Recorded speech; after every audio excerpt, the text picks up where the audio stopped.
Tidak ada generasi yang kudus, nggak ada generasi yang murni lagi. Semuanya generasi yang campur aduk. Dan ini yang membahayakan.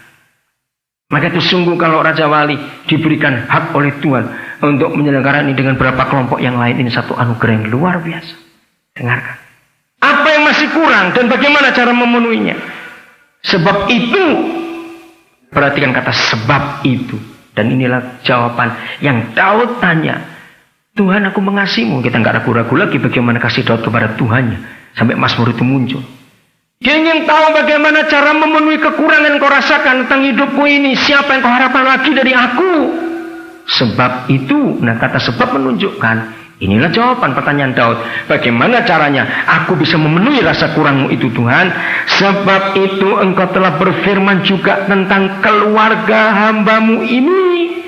Dalam masa yang masih jauh dan telah memperlihatkan kepadaku serentetan manusia yang akan datang, ya Tuhan Yahweh. Saya nggak cuma termenung, tapi terpukau, kagum dan semuanya tentang ayat ini. Saudara, inilah Tuhan yang luar biasa. Dalam nama Yesus, bila roh ini generasi muda menangkapnya dalam nama Yesus. Saya tidak pernah menerima sebuah pewahyuan yang saya renungkan sampai berbulan-bulan belum selesai. Dalam masa yang masih jauh, bayangkan masih jauh, engkau telah berfirman kepadaku dan kepada keluargaku bahwa nanti lewat keturunanku, kalau saya pakai istilah bebas, bahwa nanti lewat keturunanku Tuhan akan ada serentetan manusia. Saudara, dengarkan anak-anak muda, kalau engkau kawin, gak sekedar kawin, tapi Tuhan ingin berfirman juga untuk pernikahanmu. Bahwa dalam masa yang masih jauh juga, dalam pernikahanmu nanti, akan ada serentetan manusia. Saudara, dari kata ini, saya bersyukur kepada Tuhan, dari mulai SMP, Roh Kudus sudah mulai mengarahkan saya itu suka sejarah. Bahkan sangat suka. Dan setelah saya jadi hamba Tuhan, saya baru tahu. Dari ayat ini muncul di benak saya. History makers. Pembuat-pembuat sejarah. Dengarkan ini. Amin, saudara. Berbagai langkah kalau hari ini mendengar firman ini. Bahwa perkawinan tidak sekedar seks dan cukup sampai di situ saja. Tidak. Tapi dari perkawinanmu nanti akan ada serentetan manusia. Coba bayangkan. Saudara, ayat ini saya temukan lagi. Begitu kuatnya. Coba renungkan ini berikut. Kalau begitu, pada hari dia duduk di dalam hadirat Tuhan. Setelah berapa minggu dia baru jadi raja. Lalu Tuhan berfirman kepada dia dan pada keturunannya nanti ada serentetan manusia yang akan jadi pembuat sejarah. Saya mau tanya kepada saudara, berarti hari itu Daud sempat lihat Yesus nggak sebagai keturunannya dalam rentetan manusia itu? Coba jawab, ya atau tidak? Iya, dia lihat. Saudara, itu sebabnya Tuhan ingin supaya setiap kita menyadari betul akan kebenaran ini. Kalau serentetan manusia dalam masa masih jauh, itu pasti bukan cuma sampai cucu kita saja. Betul tidak? Pasti lebih jauh lagi daripada cucu. Karena serentetan manusia. Inilah hati Tuhan. Suatu hari, saudara, saya lupa. Antara tahun 96. Dan dalam tahun 96 itu saya lupa bulan berapa. Saudara, itu hari siang dan panas sekali. Tiba-tiba Roh Kudus menggerakkan saya untuk saya ke asrama. Dan itu jam tidurnya anak-anak.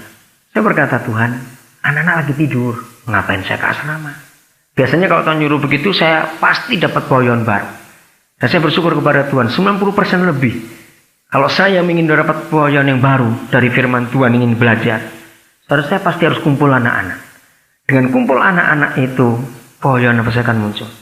Ayat yang saya pakai adalah, Yesus berkata, belajar dari anak-anak. Dan kata itu saya pakai.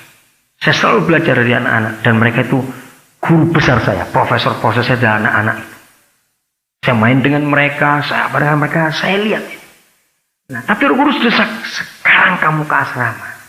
Saya kenal dia sebagai papa yang baik. Saya bilang nanti sore saja, tunggu anak-anak bangun. Dia desak lagi. Ya sudah, saya nggak bisa ngelawan, saya pergi. Saya keluarkan motor saya berangkat ke asrama. Nah, memang lagi tidur anak-anak itu. Saudara, saya cuma liatin mereka aja. Sambil saya nunggu apa buayuannya ini. Saya ngomong dengan pengasuh asrama semuanya, saya balik lagi. Nah, karena di sana Tuhan bicara, saya pikir di rumah Tuhan bicara. Saya sudah siapkan Alkitab saya. Tuhan nggak ngomong apa-apa, saya sampai capek. Saya tanya, Papa ngapain kau suruh saya ke asrama kalau nggak ada apa-apa? Untuk apa? Saudara, belajarlah akrab dengan Papa. Kalau marah-marah dengan dia, ungkapkan isi hati, dia senang kita jujur. Nah saudara, ketika dia tahu saya juga dengan dia, karena dia suruh saya nggak dapat apa-apa, langsung dia berkata, sekarang kamu baca ayat-ayat terakhir di kitab Rut. Nah, saya buka Alkitab. Mari kita buka ayat itu. Saya buka Alkitab, saya kitab Rut, saya baca. Cuma ada satu perikop bagian terakhir itu. Nah, kitab Rut pasal 4. Kita lihat ayat ini dari ayat 18 sampai 22. Rut pasal 4 ayat 18 sampai 22. Silsilah siapa? Daud. Inilah keturunan Peres. Peres memperanakan Hesron. Hesron memperanakan Ram. Ram memperanakan Aminadab. Aminadab memperanakan Nason. Nason memperanakan Salmon. Salmon memperanakan Boas. Boas memperanakan Obed. Obed memperanakan Isai. Dan Isai memperanakan Daud. Saya baca, saya tertawa kuat-kuat. Bilang, Papa jangan aneh-aneh. Saya mau khotbah apa dengan 4 ayat yang isinya cuma nama orang memperanakkan. Nama orang memperanakkan. Saya tertawa lagi di depan dia. Ayo pendeta, siapa bisa khotbah ayat ini? Nama orang memperanakkan, gak ada kata lain juga. Betul gak? Saya tetap buka. Saya tahu dia lagi ngeliatin saya tahu betul. Ayo mau khotbah apa? Tanya begitu. Saudara, saya rasa dia senyum kepada saya. Dia berkata ini.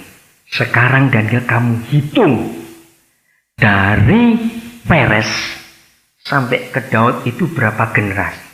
Saya ngomong, halah cuma gitu aja apa susahnya? Saya hitung 1, 2, 9 saya bilang begitu. Terus mau apa? Saya tanya lagi. Saya betul-betul ungkapkan hati saya. Begitu dia menjawab, saya langsung ambil motor saya kembali ke asrama lagi. Dia berkata begini, kamu tahu nggak? Hanya aku ingin mendapatkan seorang Daud, tapi aku perlu mempersiapkan 9 generasi. Wih, saya terkejut, saudara. Saya tersungkur dulu, saya minta ampun. Hanya untuk mendapatkan Daud, dia perlu 9 generasi. Kalikan 40 tahun, itu ukuran rata-rata 1 generasi. Berapa ratus tahun? Sudah dipersiapkan 300 sekian puluh tahun, pun Daudnya masih gagal, saudara. Saya gemetar, saya kembali ke asrama.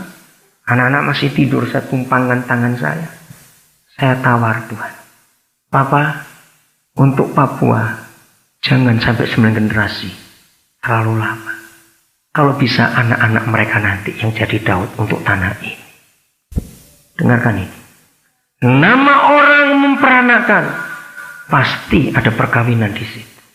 Dan Tuhan harus teliti masalah perkawinan kita dengan siapa. Alkitab begitu teliti. Kalau kita kawin ngawur, saudara, maka lahir monster dalam hidup kita. Sebuah generasi yang akan merusak dunia ini. Dengarkan ini. Saya bisa tunjukkan sampai jam berapa saja tentang keturunan di Alkitab ini, saudara. Yang Tuhan itu sangat telitinya luar biasa. Berarti saudara? Jadi kalau bicara cinta, jangan bilang gimana cara pacaran. Jangan bilang makan di mana yang paling enak. Jangan.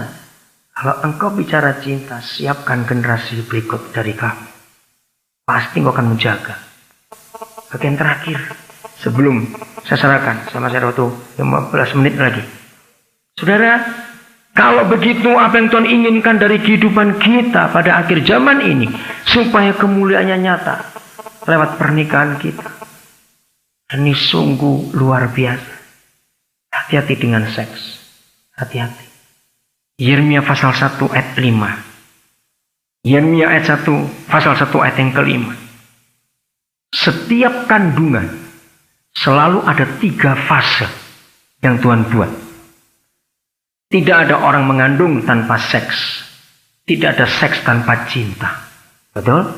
Nah, sekarang lebih ringkas saya ngomong sebelum ayat ini. Anak-anak muda kalau engkau bertanya,